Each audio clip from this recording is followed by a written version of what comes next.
GB News sources understand that every adult in Britain will require a new government-issued digital ID under plans set out, which will be set out by Sir Keir Starmer later today in a bid, he says, to tackle illegal migration. Let's get the take of GB News contributor Neil Oliver.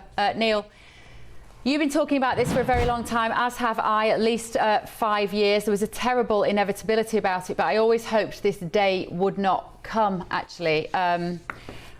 What do you say on a day like this, on an eve like this, when Starmer's going to introduce this tomorrow? I honestly think we've got them, Bev. I feel uncharacteristically optimistic about it. I've been, desperately furious about the concept of a digital ID card for a long time. And I've been anxious about the possibility of somebody actually daring to bring one forward. But here it is. And I genuinely think that there's enough awareness, more than enough awareness out there in the general population, a sense that there's going to be mass refusal, mass non-compliance. I think this government has rolled the dice, with instructions from on high. I believe the likes of Keir Starmer and his ilk are just factotums. They've had to roll the dice on this, and it's going to be a disaster for them, and will probably conceivably be what brings them down. We're going to be, just in a moment, I'm going to talk to Peter Edwards, who's in the studio in London, who doesn't have such a strong opinion on the negatives of this as you might do, and myself as well. So just explain to the absolute layman, because these conversations are going to have to take place now, why this is problematic. And if you can, Neil, do it like in terms of the real practicalities rather than the ideology of it.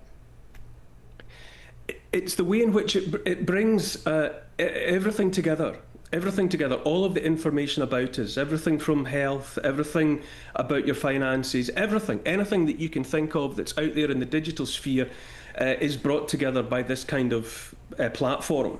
And everything can be used in real time to make judgments about you, about what you propose to do. It can reference things that you've said in the past, done in the past.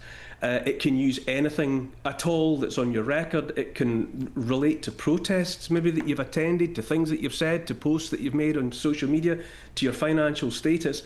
And in real time, decisions can be made about whether or not you get permission to do whatever it is that you want to do next. Put fuel in your car, buy a plane ticket, buy a steak in a supermarket, buy a bottle of wine.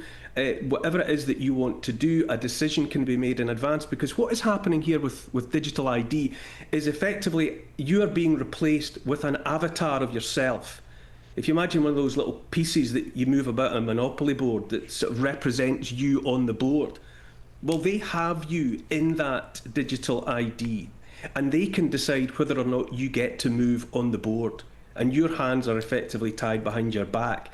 Anybody that submits to this, anybody that accepts a digital ID is slapping handcuffs around their own wrists. It's the end of freedom, it's the end of choice, it's the worst possible decision that any freedom-loving person could possibly make.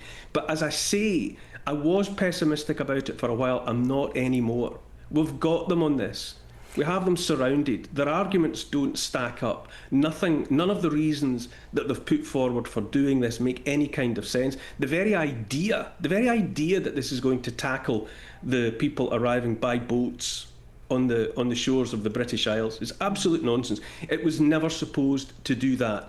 The appetite, the desire to bring forward the digital ID was there years ago.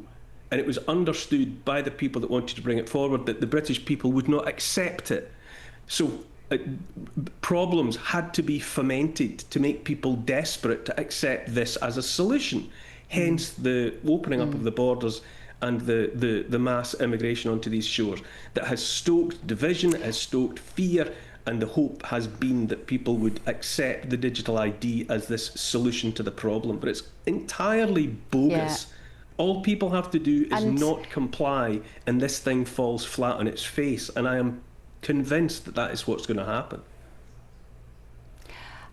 I don't know, I like to think that I obviously don't like it. I've made that really clear, but I don't know whether there are enough people who are alert to the potential pitfalls of this, because as we know, GB News is pretty much the only outlet that will give two sides to this story. Let's stay with me, Neil, just for a second. Hello, I'm Bev Turner. Now, it can feel like the money in our bank accounts at the moment does not keep up with the cost of living, and maybe there's a solution. I'm here today with the CEO of TallyMoney, Cameron Parry. Cameron, what is TallyMoney? Well, Bev, with TallyMoney, you get a current account and a debit card, but instead of pounds, you use milligrams of gold as your everyday money. So why gold? Gold traditionally is a great store of value. It has, on average, gone up at over 11% per annum for the last 25 years against the pound. It's tripled in value in the last decade, and in the last 2 years alone, it's increased by 50% against the pound. Banks' savings products just can't compete with that level of growth.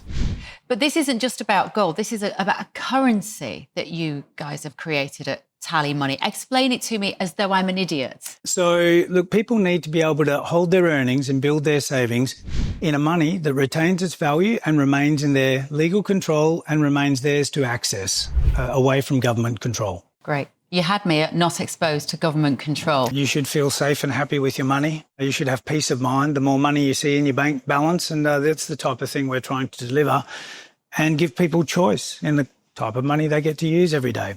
Brilliant. Thank you so much, Cameron. Thank you.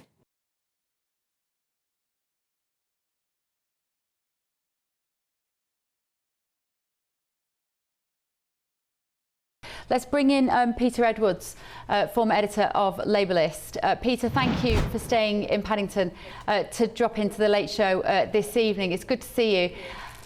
So this is the Labour government pushing through something which has been bubbling away in the background for a long time. Tony Blair, the architect largely of this project.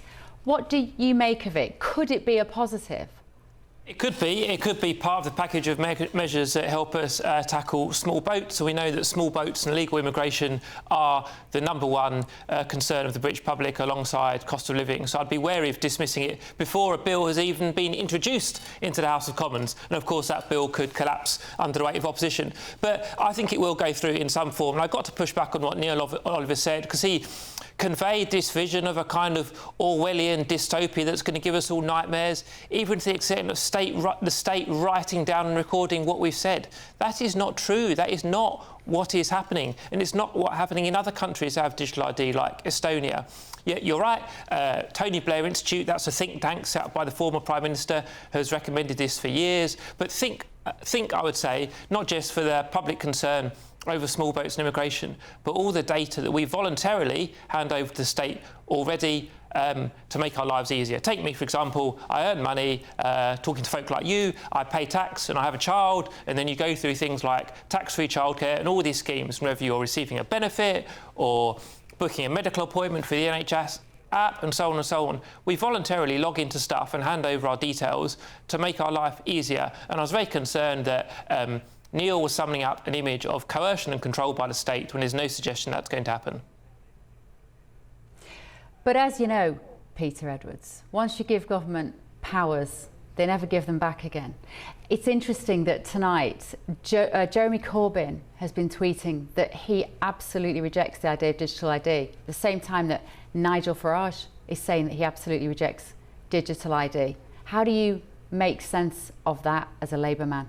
Well, Bev, you're always very courteous and friendly to me, but the argument that you're putting forward has collapsed after COVID, because that was the argument against some of the COVID restrictions 5 years ago, that it would be the slippery slope to more state control after our life. In fact, all the COVID restrictions have been swept away. So that argument that it's a slippery slope to more control collapses. But we're here. This is the control, Peter.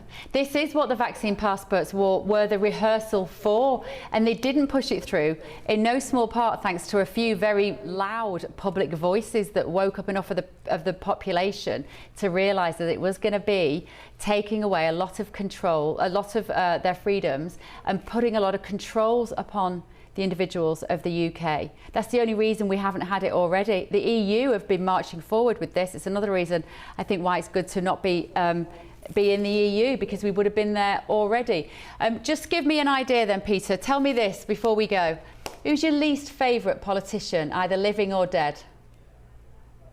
I'm not sure we're asking about whether it's a story in Friday's papers, but much as he's a very affable fellow, I think Boris Johnson was the wrong Prime Minister at the wrong time, a uniquely dreadful moment in British history in the pandemic. Hang on. So what I'm saying is, imagine you've got your digital ID on your phone. It can look at everything you do. It can control where you go, who you see, what you can buy, how you can travel. And Boris Johnson is in control of that. That, my friend, is where we have to use our imagination as to where digital ID goes. Boris would lose it down the back of a sofa, so I'll rest easy on that one. Very possibly. Peter Edwards, always nice to see you. Stay with me, and Neil Oliver as well. Thank you so much for your time this evening on that. So Keir Starmer said in 2020 that the government's plans on voter ID risk locking people out of democracy. Doesn't say that anymore, does he? Right.